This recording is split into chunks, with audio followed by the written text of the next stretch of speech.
What happens when a forgotten veteran stands up in the middle of a hall where heroes are being honored? What he said next made the generals lower their eyes and rewrite the entire ceremony. You ever try to do something right and get smacked across the face for it? Not literally. No one had the guts for that.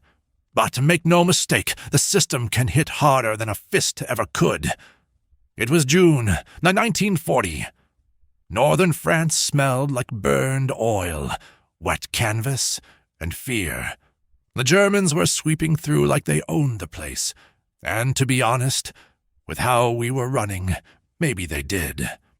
Troops were scrambling toward Dunkirk like rats off a sinking ship, and every man with a rifle was being pushed to the front of the evacuation line. Everyone else?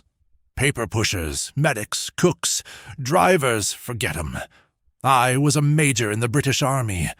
Name's John H. Carter, American-born, British commissioned.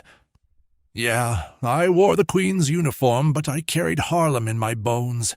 I wasn't one of those polished-up West End boys who thought war was just a tougher version of boarding school. I came up the hard way. My mother cleaned offices. My father died laying bricks in Alabama. I knew the value of labor, of sweat, of the so-called non-essential, and I damn well knew that if you start deciding who's worth saving by looking at their uniform color or job title, you've already lost the war. So when I saw the list, the actual printed list, who gets pulled out, who stays behind, I thought it was a joke. Combat units? Sure, makes sense. Officers? Obviously. But drivers, cooks, radio operators, left to rot. And civilians, French locals who'd been helping us for weeks, not even mentioned. I was standing on the bank of the River Lies, holding that list, reading it 3 times over like maybe I missed something. I hadn't. Major Carter, a young British lieutenant, said to me, barely 21, soft in the face and stiff in the spine. Orders from HQ. Only armed personnel to be evacuated. We're not risking the boats for clerks and cooks. I looked over at the group that we were assigned to guard. Maybe 60 people, a few engineers, a medic with his hand in a bloody sling, a Polish mechanic, 2 Indian drivers, a French nurse with a baby strapped to her back, and around 20 local civilians who'd helped us navigate out of a town shelled to rubble. You think these people ain't worth the gas it takes to save 'em? I asked. He blinked. It's not about worth, Major. It's protocol. There's that word. Protocol. The lovely wartime blanket you can wrap around any cowardly act and still sleep like a baby.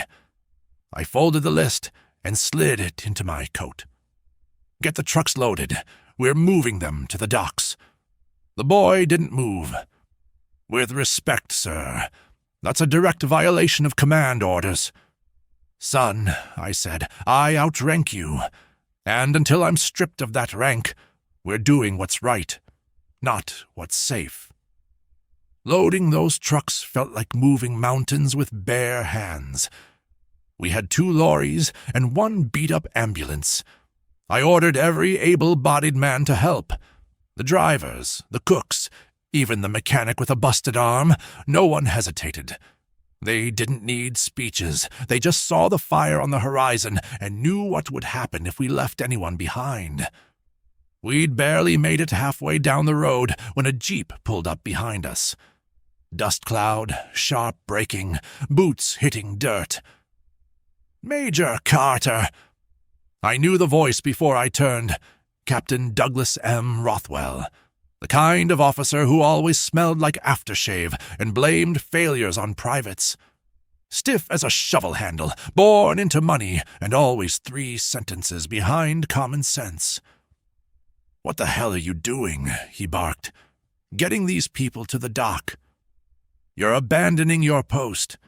"No, I'm bringing them with me."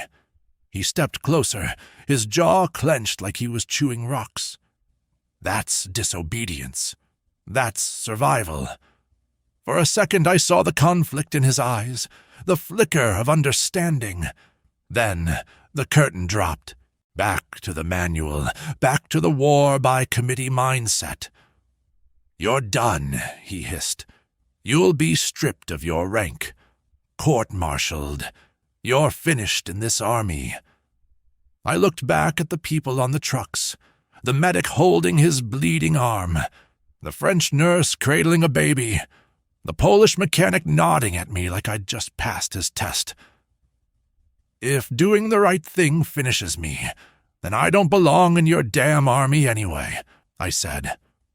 Rothwell didn't follow. He just stood there as we drove off. I like to think he was watching with shame. More likely, he was memorizing my face for his report. When we reached the port, the chaos was biblical. Smoke rising, men screaming, ships backing out half-empty because someone misread an order. I drove straight up to one of the dock officers and demanded space. He laughed. "No authorization, no boarding." I pointed to a dying soldier in the back of the truck. "You want to explain to his mother why he bled out 20 feet from the sea?" He stopped laughing. "I got 2 boats. That was enough." Barely. I stood there until the last one pulled away. The nurse waved at me, baby still asleep on her chest. I waved back.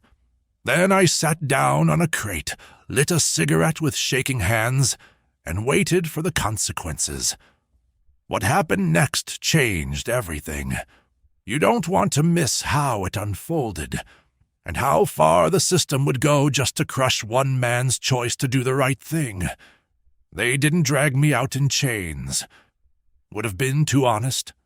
Instead, they wrapped it in clean uniforms, polite letters, and that good old-fashioned military silence. The kind that kills your name before it kills your body.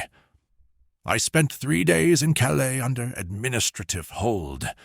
Not jail, not discharge, just held, like a bad habit they couldn't kick. The British command didn't quite know what to do with a major who'd saved civilians without a permission slip. If I'd abandoned the wounded, they could have praised me for discipline. If I'd stood there and saluted while women and medics got shelled, they'd have called me loyal. But no, I took action on my own. Worse, I succeeded. And let me tell you something. Armies don't fear failure. They fear proof that someone outside the chain of command might be right. The holding barracks smelled like old paper and wet socks. Not a real cell, but not exactly freedom either. Just a small concrete room in the back of a bombed-out school. The door didn't lock, but you knew better than to leave. That's how they get you. Not with bars, but with the threat of what comes if you step past them. Every morning, a fresh-faced corporal named Simmons brought me tea and silence. I tried small talk the first day. Didn't stick. The second day, I asked for a newspaper. He said it was under review. Third day, I stopped asking. I had all the headlines I needed written on the looks people gave me. On the fourth day, a man walked in like he owned the air. Colonel Sterling Grantham, silver hair, razor-sharp boots, chest full of medals that smelled like polished regret. He looked at me the way some men look at stray dogs, half pity, half disgust, all superiority. "Major Carter," he said, "do you know why you're here?" I didn't blink. "Because I saved people." He smiled, tight and slow. "Because you violated direct orders. And those orders would have left 60 people to die. Major, this isn't about sentiment. It's about structure. When one officer decides he knows better than command, discipline breaks down." I leaned forward. "Discipline doesn't mean letting people die because a sheet of paper says so." He nodded, like a teacher humoring a slow student. You Americans always have a flair for drama. And you Brits always have a knack for burying your messes in tea and titles. Silence. Cold. Precise. Then he reached into his coat and dropped a file on the desk. Your actions have been noted, he said. There will be a review. Meanwhile, you're being reassigned. Reassigned? He didn't look at me, just closed the file.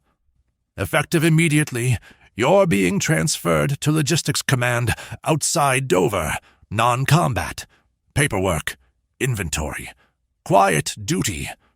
That hit harder than a slap. Logistics, for a field officer, that's where they send you to rot with dignity. You're burying me, I said. He stood. We're offering you a path back. Take it, Major. It's cleaner this way. And just like that, he left. No hearing, no defense, just a quiet little grave filed under reassigned. Dover was gray. That's the only word for it. Gray skies, gray walls, gray men in gray coats counting gray boxes. The base wasn't near the front or the coast. It was wedged between fields and fences, just far enough from everything important. They gave me an office with one window and a desk full of supply reports. Boots ordered, rations delayed, fuel lost in transport. It was like someone handed me the back end of the war and told me to polish it until it sparkled. The other officers didn't speak much. When they did, it was whispers behind doors. I wasn't one of them anymore. Not that I ever was. I was the man who'd made noise, the man who'd acted when he was supposed to obey, and worst of all, the man who reminded them what courage looked like. I ate alone, walked alone, worked late because it was easier than going back to an empty bunk and the feeling that I'd been erased. But here's the thing. Even buried, a man can grow roots. I started noticing things. The supply lines weren't just inefficient, they were a mess. Whole convoys rerouted for no reason. Medical supplies listed as lost, that I saw delivered with my own eyes. Officers fudging reports to avoid paperwork. And most importantly, units in the field going without because someone back here didn't want to admit a mistake. One night I found a shipment of medical kits, clearly marked for a combat zone in Belgium, sitting in a warehouse collecting dust. Next morning I brought the report to Lieutenant Charles, a career man who measured importance by color rank. These need to be moved now, I told him. He barely looked up. They'll be processed in sequence. In sequence. There are men bleeding in the Ardennes while this sits under cobwebs, he sighed. Major, I don't write the schedules. I just follow them. Of course he did. Following schedules was safer than saving lives, so I did what I always did. I acted. By midnight I had 3 enlisted men I trusted, a truck half full, and a forged set of transport orders written on the back of an old requisition form. We rolled out before dawn. We didn't get far. Just past Canterbury, 2 MPs flagged us down. I tried the usual. Urgent delivery to field medics. They didn't buy it. Took one look at the papers and radioed in. Back at base, I was relieved of duty pending further review. Same game, different board. They didn't yell, didn't threaten, just moved me into smaller quarters, took my clearance, and assigned me to desk audits. Pending reassessment of your fitness for field work. You ever been slowly erased? Not cut down, just peeled, layer by layer, until only the silence is left. That was me, and the worst part. I started wondering if they were right. If I'd been smarter, maybe I'd still be on the field. If I'd kept my mouth shut, maybe I could have climbed the ladder. Maybe. But then I'd see another report marked delayed. Another box meant for the wounded collecting dust. And I'd remember Right is right, even when it ruins you. This is the turning point. Everything you've been waiting for. It all comes next. The moment the whole system gets called out. Whether it's ready or not, you ever been so quiet they stop hearing you. But not because you've got nothing to say. Because they're scared of what your voice reminds them of. That's where I was. Invisible. In a pressed uniform. They thought Logistics Command in Dover would be the end of me. Thought they clipped my wings by pushing papers and counting crates. But here's the thing. When you've been to the edge, when you've looked men in the eye who trusted you with their lives, you don't forget. Which you can't.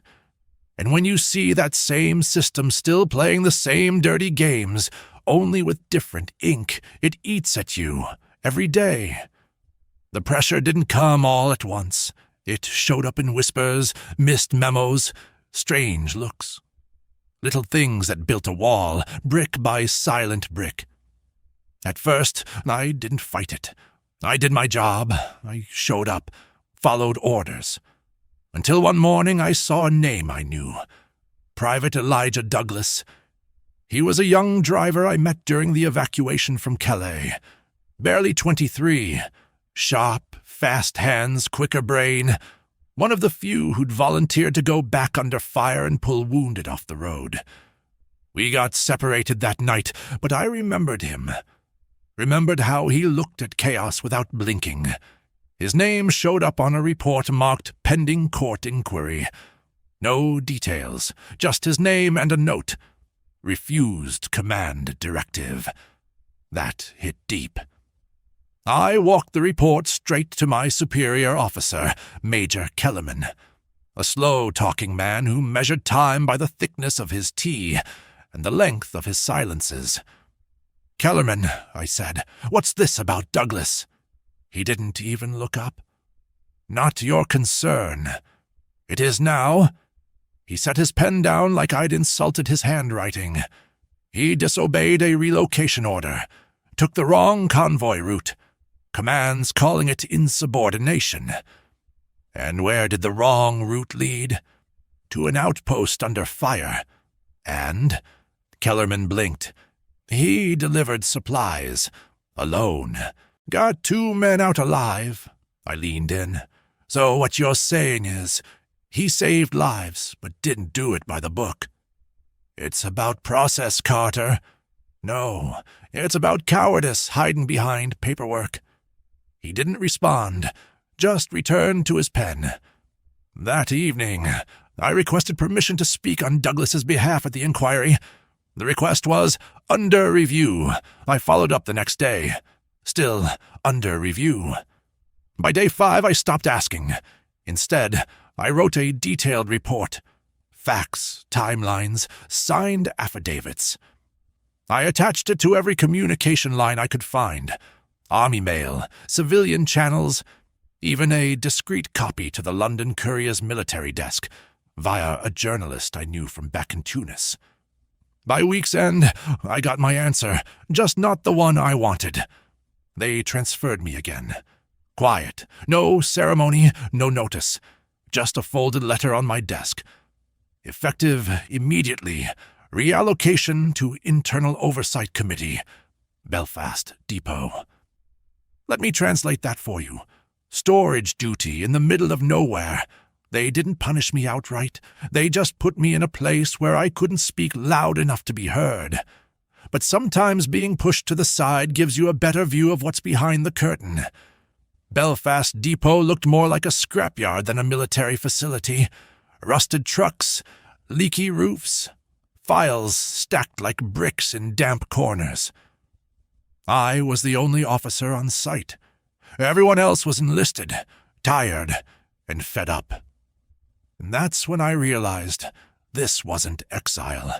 It was insulation. See, Belfast Depot was where broken things came to be forgotten, but it was also where forgotten things could be found, reports that never got filed, gear that went missing, only to reappear under new serial numbers.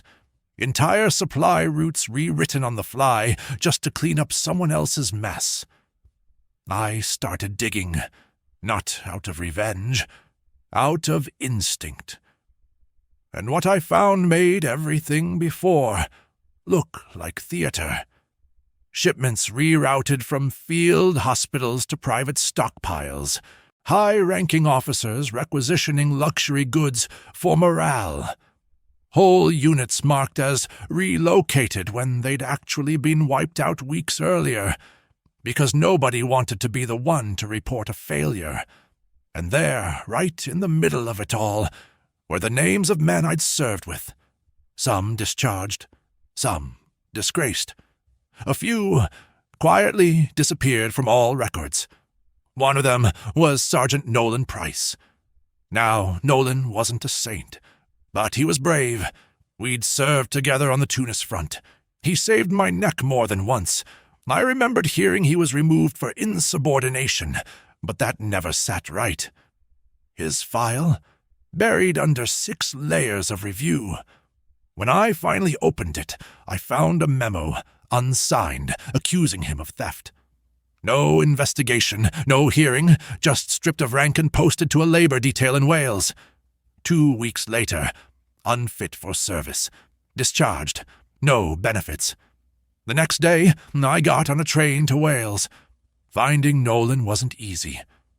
Took a few fake calls, a favor from a local nurse, and a long walk through a cold coastal village. I found him behind an old machine shop, working with a limp and a silence thicker than winter air. He didn't smile when he saw me, didn't curse either, just looked at me like a man who forgot what hope felt like. Didn't think anyone cared, he said. I didn't either, until now. We sat on a bench behind the shop. No speeches, just truth.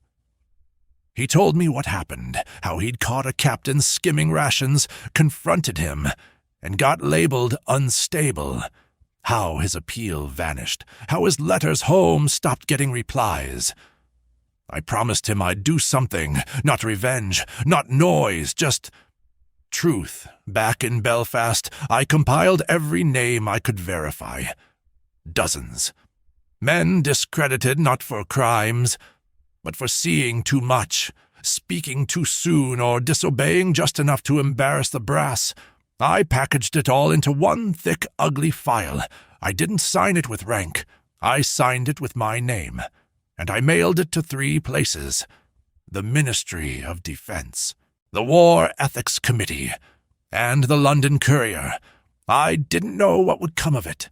I didn't know if anything would come at all. But I knew silence was no longer an option. Not for me. Not for Douglas. Not for Nolan. That night I sat at my desk and stared at the empty inbox. Nothing. Not even a threat. What happened the next morning hit harder than any report, any transfer, any exile. They didn't just try to bury me. They tried to erase the whole damn truth. There's a certain kind of quiet that doesn't sit right in the gut. Not peace and quiet. I'm talking about that dead quiet, the kind that hangs in the air right before something breaks. That was the morning I walked into my office at the Belfast depot. Same walls, same papers. But something was off. Real off. The usual chatter from the clerks. Gone. No footsteps in the hallway. Even the guy who always brewed the worst coffee in the British Isles wasn't there, stinking up the place. Then I saw it. My desk. Empty. No files, no inbox, no nameplate. Just a folded note in the center. One line. You've been reassigned. Await further instructions. That was it.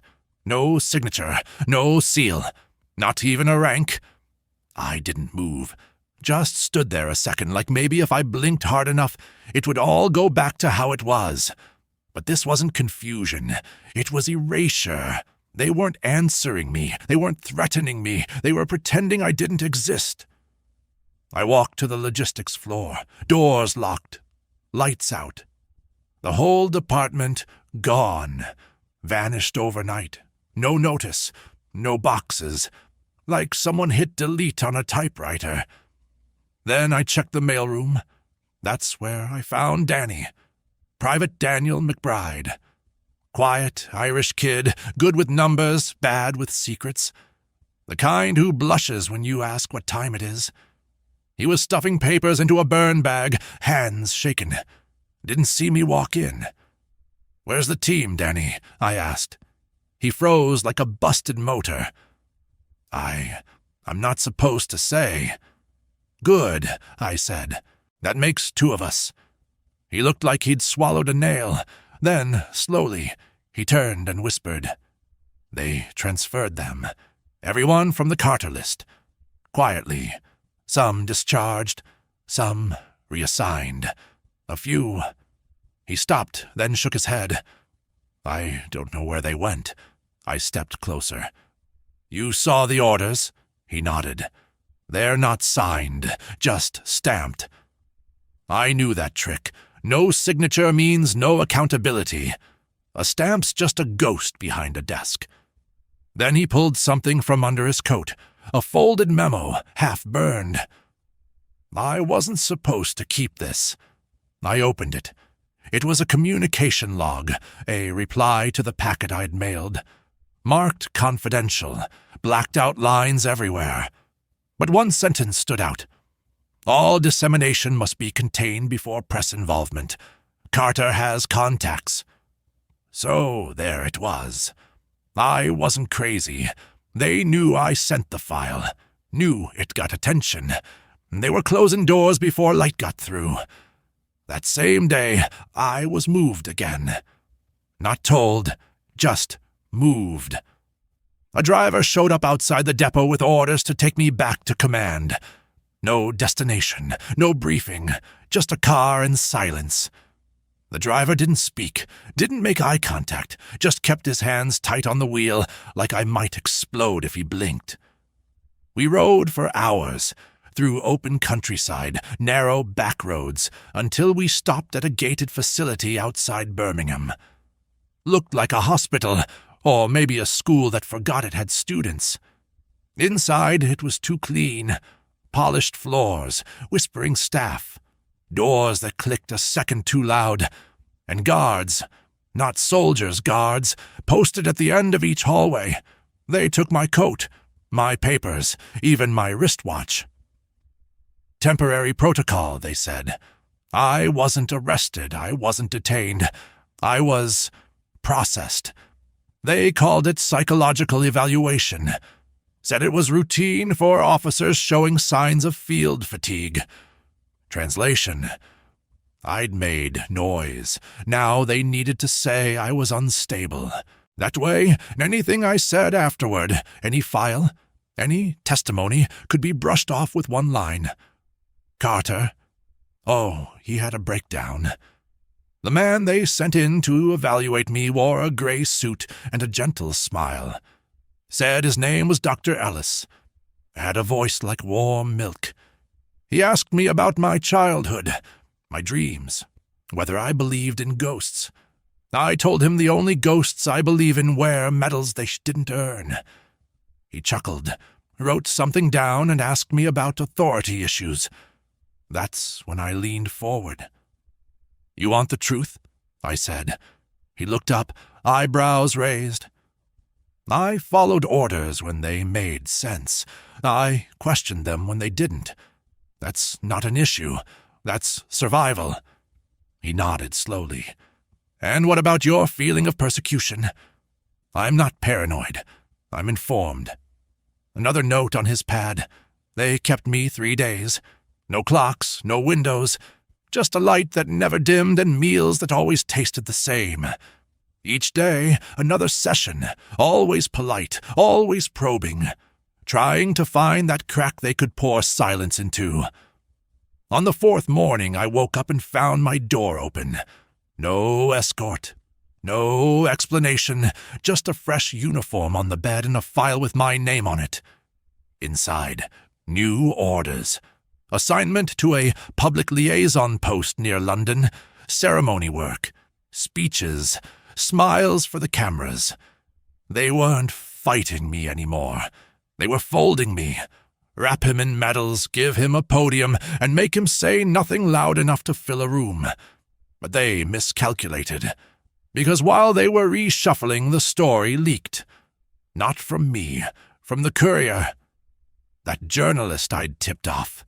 He published an exposé on mismanagement in military evacuations. Didn't name me, didn't have to. He had enough to get people talking. Parliament started whispering. Families started asking questions.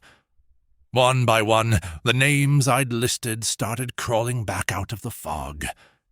And then it happened.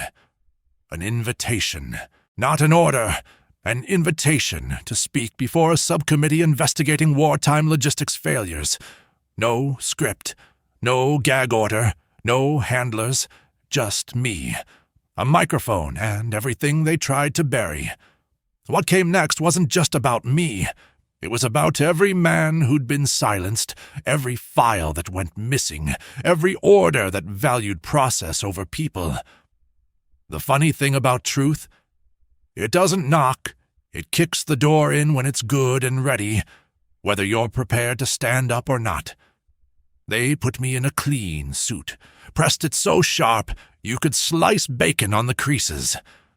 Gave me a driver, a nameless escort with a clipboard who said, "You'll have 10 minutes. Keep it professional." I nodded.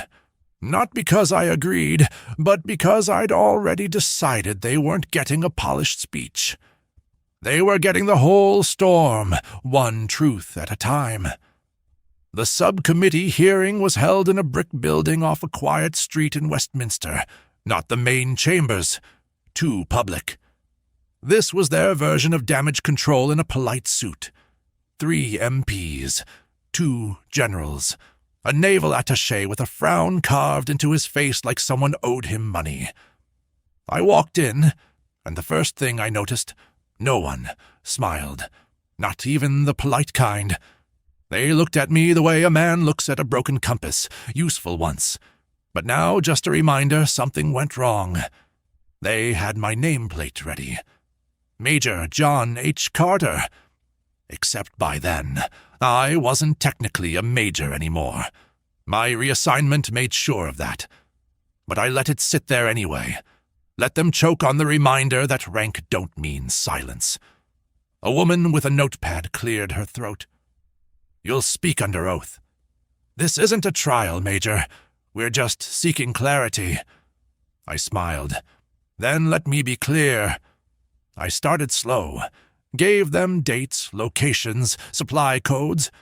I spoke of convoys rerouted from front lines, of medical shipments lost in transit that somehow ended up in storage near officer housing, of names stripped from rolls because they didn't salute fast enough. I didn't raise my voice. I didn't point fingers. I just told them what happened, all of it. Then I told them about Douglas, about Nolan, about the dozens of men whose records had been scrubbed like old chalkboards. I handed over copies, real ones, not rumors, not stories, documents. At first, the committee nodded like bored school teachers. They took notes, cleared their throats. But then I hit them with the sealed memo, the one that read, "Contain before press involvement. Carter has contacts." Suddenly, the room wasn't so quiet. One of the generals leaned forward. "Where did you obtain this?" "From a fire bag," I said. "Half-burned, just like the truth you've been sitting on." The naval attaché tried to pivot. "Major, with respect, these are serious accusations." "No, these are facts. Accusation is when you think something happened, I know." One of the MPs, a thin man with a habit of adjusting his tie every 30 seconds, tapped his pen like it owed him something. "Are you suggesting an organized effort to suppress whistleblowers within command?" I stared right at him. "I'm not suggesting anything. I'm reporting it. You asked for clarity, and I'm giving it to you. If that's uncomfortable, maybe ask yourselves why." They dismissed me after 23 minutes. No questions about the files, no denials, just a few glances passed between people in ranks too polished to scuff. On my way out, one of the aides caught up with me by the stairwell. "You're going to cause waves," she whispered. I smiled. "Good. The water's been too still for too long." 2 days passed. Then the first ripples started showing. A follow-up from the courier. A second piece, this time naming officers under misconduct review. Civilian oversight committees began pulling supply logs from Dover and Calais. One of the MPs, who sat across from me, stepped down for health reasons. And just like that, the silence broke. But here's what they don't tell you. Just because people start listening doesn't mean they start helping. My next orders came, wrapped in honey. Public relations liaison. They wanted to dress me up, parade me in front of the cameras, have me smile beside officials who never once looked at a front line. "You'd be a strong symbol, Major Carter," one of them said over tea. "A symbol of what?" I asked. "That I shut up after all?" She laughed politely. "Of integrity, of resilience." "No, you want a mascot, and I ain't waving a flag just so you can bury another file under it." So I declined, not rudely, not loudly, just enough to make them uncomfortable. That week, 3 of the officers from my original complaint were moved. 1 quietly retired. Another was reassigned. The 3rd simply vanished from the books. But no apology ever came. No admission, no medal. And maybe that's what stings most. Not that they tried to erase me, but that when they failed, they just moved on, like truth was an inconvenience, not a reckoning. I left the military that year, not out of shame, not because I was broken, because I was done fighting wars inside my own army. But I kept the files, all of them, not as revenge, as record. Because someone, somewhere down the line, would need to know they weren't the first to speak up and get buried for it. And they wouldn't be the last. You think that's the end? Not yet. You ever notice how quick people are to move on once the headlines fade? They act like truth has an expiration date, like accountability comes with a receipt, 30 days or it disappears. Well, I wasn't raised that way, and I wasn't about to forget the things I'd seen just because the papers stopped printing them. It had been 6 months since the hearings, 6 months since I sat in front of that panel and told the truth in a room full of people who looked like they'd rather be anywhere else. Since then, not much changed on the surface. A few officers rotated out, a few policies got rewritten with softer words, but the machine, still running, still grinding good people into silence. As for me, I was officially out. They called it a voluntary resignation, gave me a pension that barely covered bus fare, and a certificate that said, "Service completed with distinction." Distinction, huh? That's one way to spell, we couldn't shut him up, so we shut him out. I ended up back in East London for a time. A small room above a barber shop run by a man named Charles, who knew better than to ask too many questions. The room was cold, the tea was weak, and the trains shook the walls every morning at 5:07. But it was quiet. Mostly. Because quiet doesn't mean peace when your head's full of names and reports and the sound of boots walking past the truth. That's when I started writing. Not for an audience, not for revenge, just for the record. I filled notebook after notebook. Everything I remembered. Every name, every route, every lie. Not just the big things, the little ones too. The casual cruelty, the silent obedience, the just following orders that left good men broken. And I kept getting letters from men I'd served with, from families who'd read the Courier story and asked, "Was my son on your list?" From young officers, quiet, scared, asking if what happened to me could happen to them. And I answered everyone, not with bitterness, with facts. Because if they wanted to erase what we saw, then I'd make damn sure someone else could still find it. Then one day, a letter showed up that wasn't like the others. No return address, just a neat envelope with a single sheet inside. "We remember, we know. We're still here. Let's meet." It was signed, the Gray Line. Now, I'm not the paranoid type. I've walked through too much real danger to be scared by shadows. But this caught my attention. I tucked the letter in my coat and waited. 2 weeks later, I was in a cafe in the South End. Cold rain outside. Smelled like old bread and spilled milk. Just me and my tea watching the door. She walked in like someone who had no time to waste. Tall, maybe late 30s. Sharp coat, sharper eyes. Sat down across from me without a word. Pulled out a folder and slid it across the table. Inside, documents I'd never seen before. Logs from military transport chains dated 6 months after my discharge. Same patterns, same ghost orders. Different names. I looked up. "Where'd you get these?" She stirred her coffee. "From men like you. Men who couldn't take the silence anymore." She called it a network. Small, scattered. Civilian now, mostly. Some former officers. Some medics. A couple journalists who still had fire in their pens. They called themselves the Gray Line, a line between the truth and the stories written to replace it. And they wanted me in. Not as a leader. Not as a face. As a memory. Because history, they said, has a short fuse, but a long shadow. And someone had to keep the light on. We started small, quietly, rebuilding the records, verifying names, interviewing the people the military tried to forget. We didn't publish. Not yet. We archived. We preserved. We built something they couldn't burn, because it lived in too many places at once. Then came the files from Tunisia, a cache from a former supply officer who'd been medically discharged. It showed altered death records. Units listed as evacuated that were actually overrun.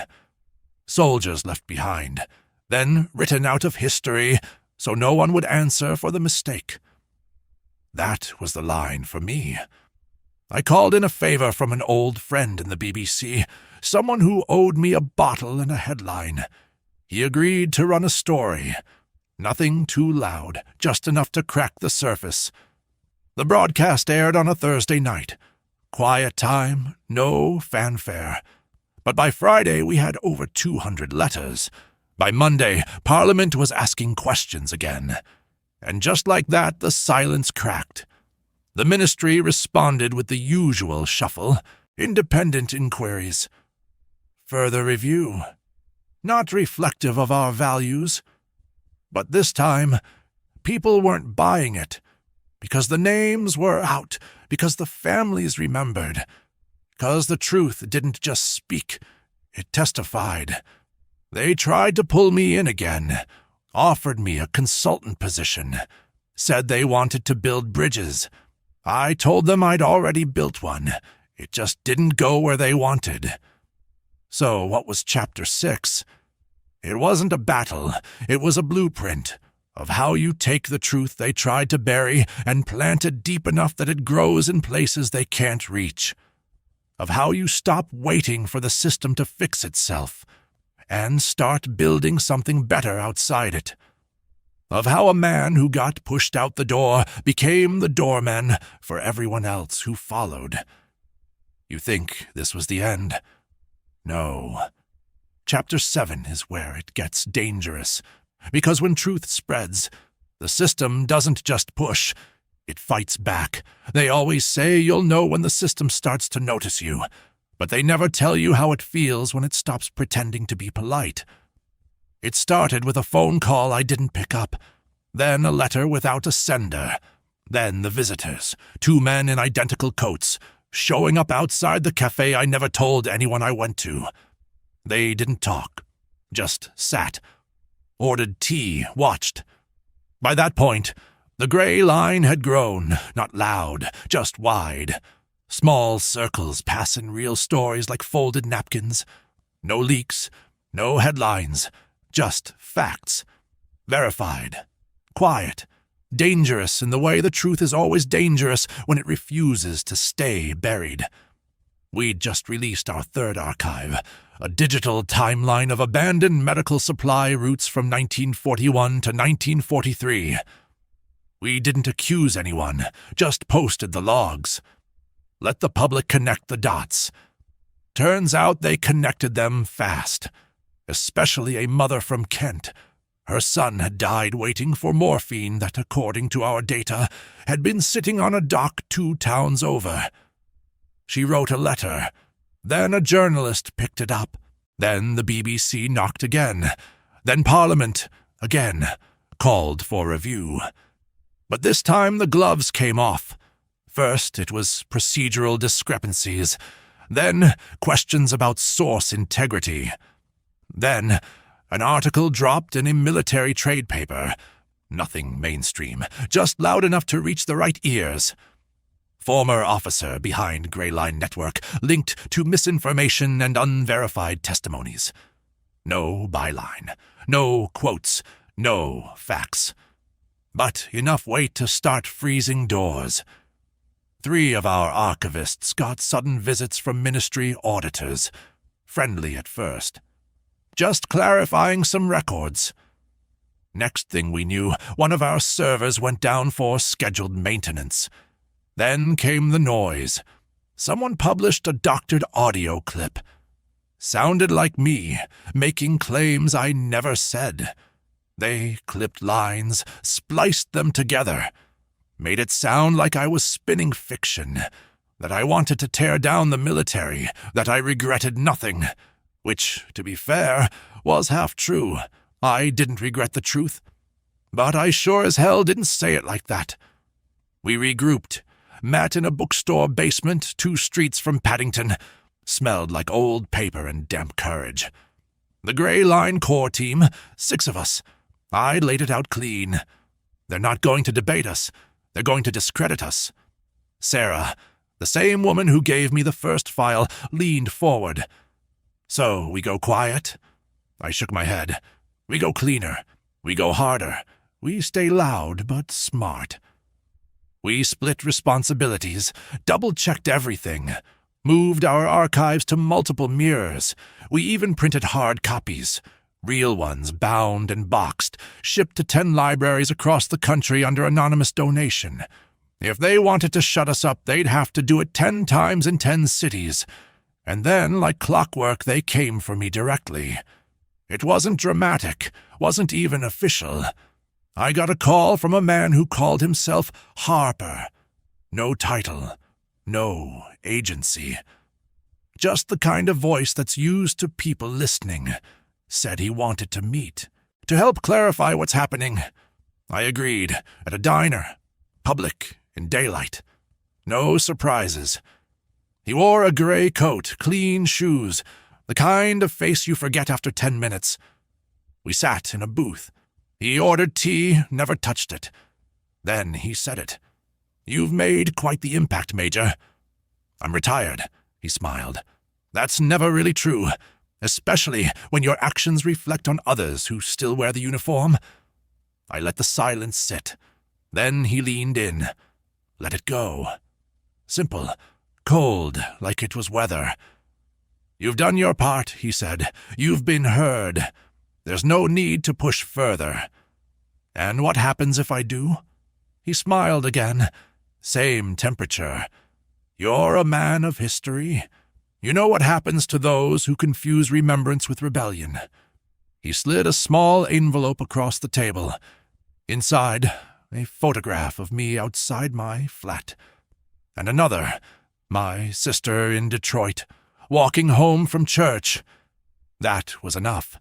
Not to scare me, but to confirm what I already knew. This wasn't a conversation. It was a warning dressed as courtesy.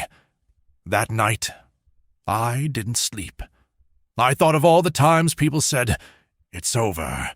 Thought of Douglas, of Nolan, of the medics, the cooks, the drivers, the ones who never got panels or microphones or polite denials. Just dirt and silence. And I remembered what my father once told me on a porch in Georgia, during a summer that felt too hot for anything honest. "Son, when they stop arguing and start smiling, that's when they've decided what to do with you." So I made my decision. I wrote one final letter, not to the papers, not to the government, to the public. A full account, my words, my voice, names included, timeline, documentation, everything. Not polished, just real. We posted it at midnight. It spread like dry grass and lightning. By morning, every major outlet was talking. By noon, they issued a statement. Unauthorized leak. Ongoing review. Concerns over data integrity. But it didn't matter. The story was out. Not just from me, from everywhere. From people who'd been waiting for someone else to go first. I didn't become a hero, I became a trigger. And maybe that's all I was ever meant to be. A man who wouldn't sit still. A voice they couldn't fully silence. A reminder that truth doesn't vanish. It just waits for the right moment to rise. Chapter 8. That one's not about me. It's about what happens after the system loses its grip, and how real change is never clean. Let me tell you something about truth. Once it gets loose, it ain't never going back in the cage. It don't dress up for the cameras. It don't care about medals or polite headlines. Truth walks in like it owns the place, and it don't wipe its feet. By the time Chapter 8 rolled around, I wasn't just a man who had spoken out. I'd become a problem, not because I broke something, but because I showed folks it was already broken. See, the system could handle the scandal. It's got gears for that. Press statements, panel reviews, even a fall guy or two when the heat's too high. But what it couldn't handle was momentum. The kind that didn't come from me, but from all the others who stood up after. That week, 5 more former officers came forward. Not just letters, testimonies, names, faces, records. One of them, Captain Leah Browning, logistics officer from Portsmouth, showed up on live radio with 2 shipping logs in hand and a calm voice that cut sharper than any headline. She said, "It wasn't incompetence, it was convenience. They ignored the front line to protect the comfort line. That line spread like wildfire, and it lit a lot of suits on fire. They called it the wave, first in the press, then in Parliament. A domino of voices breaking through years of polite silence. It wasn't just officers now, families, medics, dock workers who loaded crates with names they were told not to ask about. Even a priest, Father Reginald Booker from Leeds, wrote an open letter describing how he'd buried men whose deaths were marked undisclosed because their units had been forgotten. Suddenly, the truth wasn't mine anymore. It belonged to everybody who'd been told to sit down and nod. That's when the pushback turned ugly. Not dramatic, not loud, just sharp around the edges. First came the investigations into the people speaking out. Tax audits, security reviews, vetting of prior conduct. 2 of our archivists, Thomas and May, got locked out of their own homes for 48 hours while administrative searches took place. The official reason? National security integrity. Unofficially? Fear.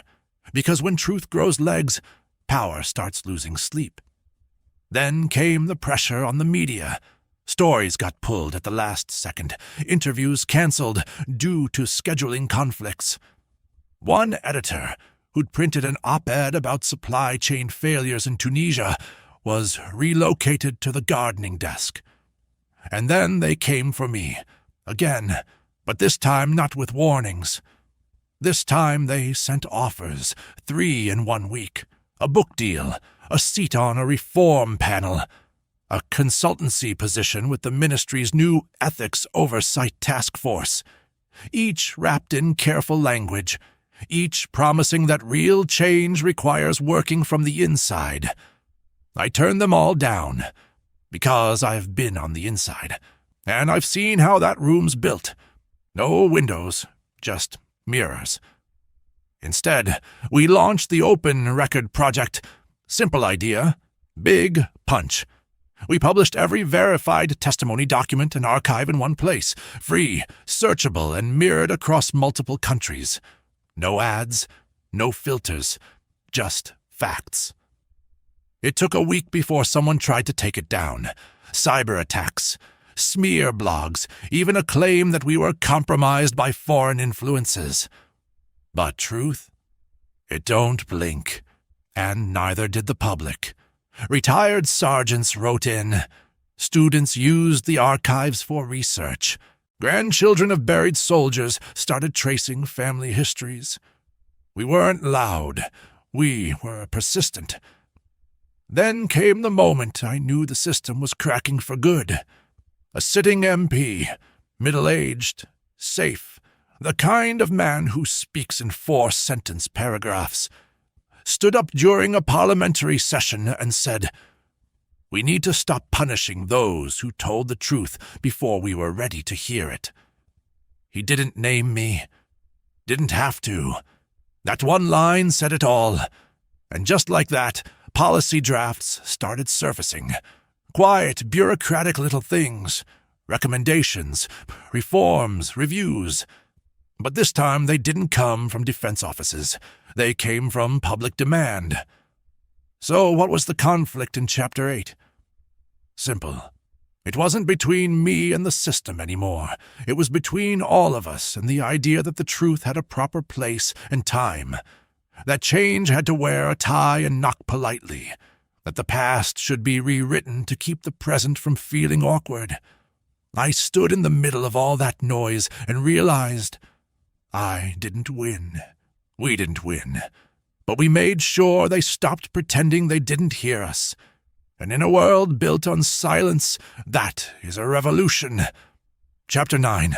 That's the reckoning, not just with the system, but with the ghosts we've all been carrying. The ones no metal ever reached.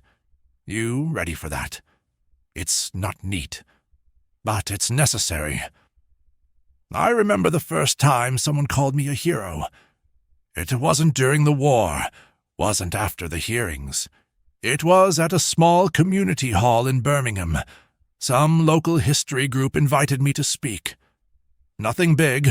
Folding chairs. Free biscuits. A crowd that leaned in when I spoke, like they weren't just listening. They were holding on. Afterward, an older woman walked up to me, held my hand in both of hers, and said, "Thank you for what you did. You are a hero." And I'll be honest, I didn't feel proud. I felt tired. Because the people who really deserved that word, most of them didn't make it out. And if they did, they were buried so deep in paper, lies, and shame, nobody ever thought to thank them. So Chapter 9 ain't about medals. It's about ghosts. The kind that don't haunt you. They sit with you. Quiet, every day. The archive we built kept growing. Names, dates, testimonies. Some came with full stories. Others were just fragments. One line, one photo, one folded letter from a family who'd never been told the whole truth. But one name kept coming up. Corporal James Weller. No file, no obituary. Just whispers. He saved my brother. He stayed behind to cover the retreat. He was there, then he wasn't. So I started digging. At first, nothing. No records, no deployment logs. It was like someone had erased him before he'd even arrived. But then, in an old folder from Calais, I found a transport manifest. Faded, water-damaged, and at the bottom, handwritten. Weller, volunteered to hold South Road, 6 June. That's it. No rank, no serial, just that note. I called every name listed on that sheet. Took weeks. Finally, a man named Elliot Granger picked up. Former sapper, lived in Essex. Voice like sandpaper and cigarettes. Yeah, he said. Weller, black fella, right? Real quiet, real sharp. I asked what happened. Granger took a long breath. He didn't leave with us. Said he'd buy time. Gave us 5 extra minutes. That was enough. I asked if he ever got recognized. Granger snorted. They didn't even list him. That hit hard, because Weller wasn't the only one. See, in the chaos of war, especially in the shadows, a lot of folks disappear without dying. Clerks who corrected a bad order and got blamed for the delay. Medics who stayed too long and got labeled reckless. Drivers who rerouted a supply line and got marked unauthorized. None of them had statues, but they had impact. So we started a new section in the archive, the unwritten list. Names without full stories, just the truth we could find. Confirmed by witnesses, not wires. Verified by living memory, not signatures. And people came. Letters poured in, from daughters who found hidden journals in attic trunks. From neighbors who remembered quiet men with scars and silence. From grandsons who'd been told he wasn't the same when he came back, but now had something to explain why. And let me tell you, that list grew fast. But not everyone was happy. Some officials pushed back, said we were romanticizing rumor, that we were muddying the historical record. One retired colonel even wrote a column calling our work emotion over evidence. I responded with a simple line. If you're scared of names, maybe ask yourself why they weren't written down to begin with. Because let's be honest, this wasn't about records, it was about control. Who gets remembered, and who gets erased. We started holding public readings. Nothing fancy. Just parks, libraries, even a few pubs that knew what mattered. Each event we'd read 50 names, no speeches, no applause, just the names, their roles, their final known act. Weller was the first one we read. Afterward, a boy, couldn't have been older than 14, came up to me, said his great-uncle was on the list, said he'd never known why his family kept a flag folded in a drawer, never displayed. Now he knew. Now it meant something. That's what this chapter was about. Not politics, not headlines. Legacy. The kind built in the cracks. The kind too inconvenient to be put in textbooks. Because for every polished officer who got their photo hung on a wall, there were a dozen more who got a footnote. Or worse, nothing at all. And if we didn't tell those stories, who would? So what's the conflict in Chapter 9? Simple. It's between silence and memory, between systems that only honor what they can package, and truth that refuses to be trimmed down to fit a plaque. Chapter 10. That one's not a chapter, it's a choice. The kind you make when the noise dies down and you're left with the question, what do we do with all this truth now? I didn't plan on speaking that day. Not to a crowd like that. Not in that place. But sometimes life corners you. And the only way out is through every damn wall they tried to build around your name. Let me back up.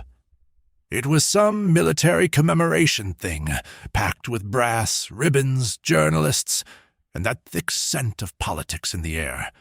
They called it a ceremony for unsung heroes.